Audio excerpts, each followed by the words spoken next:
উপজাতি কল্যাণ নাকি ক্ষমতার খেলা? আসুন তবে আজ সত্যিটা জেনে নেওয়া যাক। আইএফটি বলুন বা তিপ্রামথা বলুন, যাই বলুন না কেন, এই দুই আঞ্চলিক দল পাহাড়ি ভাই বোনদের এক অবাস্তব স্বপ্ন দেখিয়ে ক্ষমতার আসনে বসেছে। এবং কিন্তু লক্ষ্য করলে সহজেই বোঝা যাচ্ছে যে এরা উপজাতি জনগণের উন্নয়ন নয়, বরং নিজেদের স্বার্থ পূরণের জন্যই রাজনীতি করছে। হ্যাঁ, ঠিকই শুনেছেন। এই দুই আঞ্চলিক দল, একদিকে রয়েছে আইপিএফটি এবং অন্যদিকে তিপ্রামথা। এই দুই আঞ্চলিক দল পাহাড়ের ভাই বোনদের স্বপ্ন দেখিয়ে, এক অবাস্তব স্বপ্ন দেখিয়ে কিন্তু ক্ষমতায় বসেছে, ক্ষমতার আসনে বসেছে। কিন্তু তাদের লক্ষ্য করলে দেখা যাবে যে, তাদের সহজেই বোঝা যাবে যে তাদের মূল উদ্দেশ্য পাহাড়ের জনগণের বা পাহাড়ের উপজাতি জনগণের উন্নয়ন নয়, বরং নিজেদের স্বার্থ রক্ষার জন্যই তারা রাজনীতি করছে। প্রিয় দর্শক বন্ধু, আপনারা দেখছেন সঙ্গে প্রগতি ইউটিউব চ্যানেলে সবাইকে স্বাগত জানিয়ে শুরু করছি আজকের প্রতিবেদন। আজকের প্রতিবেদনের মূল বিষয়বস্তু: উত্তর পূর্বের রাজ্যে ত্রিপুরায় উপজাতিদের উন্নয়ন নাকি আবেগের ব্যবসা করছে এই দুই রাজনৈতিক দল, তিপ্রামথা এবং আইপিএফটি।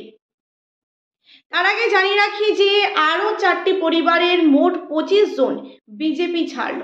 শাসক দল বিজেপি ছেড়েছে শনিবার অর্থাৎ 22শে ফেব্রুয়ারি 2025 গন্ডাছড়ার রাইমাপাড়ার এডিসি ভিলেজে তারা কিন্তু লাল ঝান্ডা হাতে তুলে নিয়েছেন এবং তাদেরকে কিন্তু স্বাগত জানিয়েছেন বিরোধী দলনেতা জিতেন্দ্র চৌধুরী।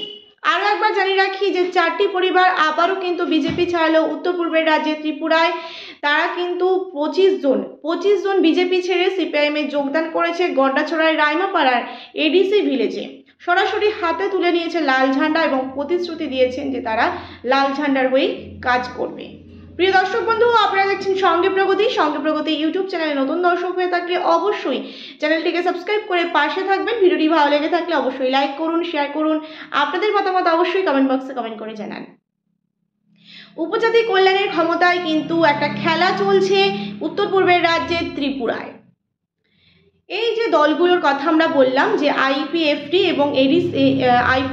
এবং তিপ্রামথা, এই দলগুলোর প্রধান উদ্দেশ্য হচ্ছে পাহাড়ি যে ভাই বোন রয়েছেন তাদের জীবনমান উন্নত করা হলে এখনও কেন পিছিয়ে পড়ে রয়েছে মানুষগুলো।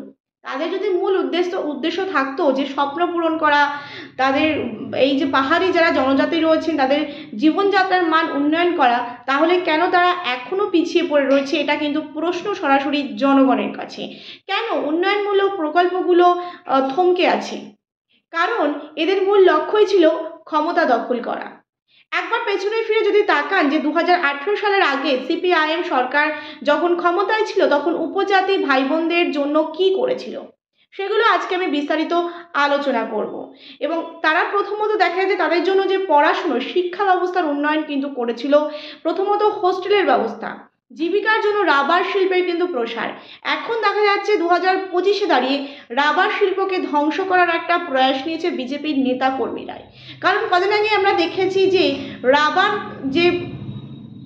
রাবার শিল্পের কিন্তু একটা ক্ষতি লক্ষ্য করা গেছে এবং সেখানে কিন্তু রাবার বাগানে সরাসরি আগুন লাগিয়ে দেওয়া হয়েছে, এমনটাও কিন্তু চিত্র আমরা দেখেছি, সোশ্যাল মিডিয়ায় ভাইরাল হয়েছে। ভূমিহীনদের জন্য কিন্তু জমির পাট্টা করেছিল 2018 সালের আগে সিপিআইএম যখন ক্ষমতায় ছিল। নানান উন্নয়ন কিন্তু প্রকল্প করেছিল সিপিআইএম। কিন্তু এখন বর্তমানে 2025-এ দাঁড়িয়ে কি দেখা যাচ্ছে? যারা উপজাতি কল্যাণের কথা বলে ক্ষমতায় এসেছে তারা কি কোনো দৃশ্যমান পরিবর্তন আনতে পেরেছে এই 2018 থেকে 2025 সাল পর্যন্ত? উত্তর কিন্তু একটাই, না। তারা কোনো উন্নয়নমূলক প্রকল্প দেখাতে পারেনি বা কোনো উন্নত তারা কিন্তু এখনো পর্যন্ত করতে পারেনি। তাহলে কিছু যদি বলার থাকে তাহলে কিন্তু শুধু ভোটের রাজনীতি।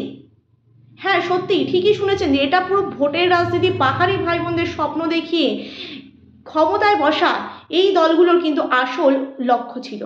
কিন্তু উন্নয়নের কথা যদি বলা যায়, কিন্তু উন্নয়নের কথা কি তারা ভাবে? নাকি ক্ষমতার লোভে আপনাদের মতন আবেগ নিয়ে ছিনিমিনি খেলছে? সেটাও কিন্তু দেখার বিষয়। ভেবে দেখার কিন্তু সময় এসেছে, সামনে এডিসি ভিলেজ নির্বাচন। এবার কিন্তু দেখতে হবে, নিজেদের চোখ নিজেদেরই কিন্তু খোলা রাখতে হবে। এবার চোখ খুলুন, বাস্তবটা দেখুন। যে বাস্তব আপনাদের সামনে তুলে ধরেছি সেটা আরও একবার কিন্তু ভাবনা চিন্তা করে দেখবেন।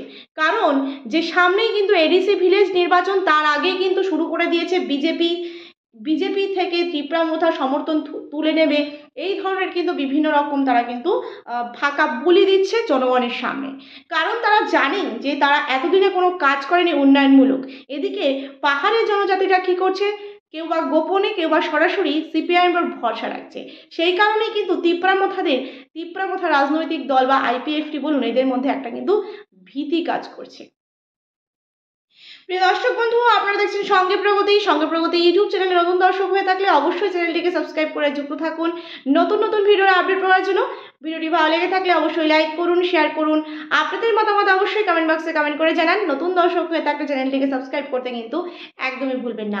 আরও একবার খবরের আরও একটি আপডেটে যাই আমরা, যে আবারও কিন্তু সিপিআইএমে যোগদান করেছে এডিসি ভিলেজের গন্ডাছড়ায়। 4টি পরিবারের মোট 25 জন সদস্য তারা কিন্তু সরাসরি বিজেপি ছেড়ে লাল ঝান্ডা হাতে তুলে নিয়ে সিপিআইএমের হয়ে কাজ করার কিন্তু প্রতিশ্রুতি দিয়েছেন। বিরোধী দলনেতা জিতেন্দ্র চৌধুরী তাদেরকে কিন্তু স্বাগত জানিয়েছেন, এমনটাও কিন্তু দেখা গেছে উত্তর পূর্বের রাজ্যে ত্রিপুরায়। প্রিয় দর্শক বন্ধু, এই ছিল আমাদের আজকের প্রতিবেদন। ভিডিওটি ভালো লেগে থাকলে অবশ্যই লাইক করুন, শেয়ার করুন। আপনাদের মতামত অবশ্যই কমেন্ট বক্সে কমেন্ট করে জানান। নতুন দর্শক হয়ে থাকলে চ্যানেলটিকে সাবস্ক্রাইব করতে কিন্তু একদমই ভুলবেন না। ধন্যবাদ সকলকে। আজকের মতো এই পর্যন্ত।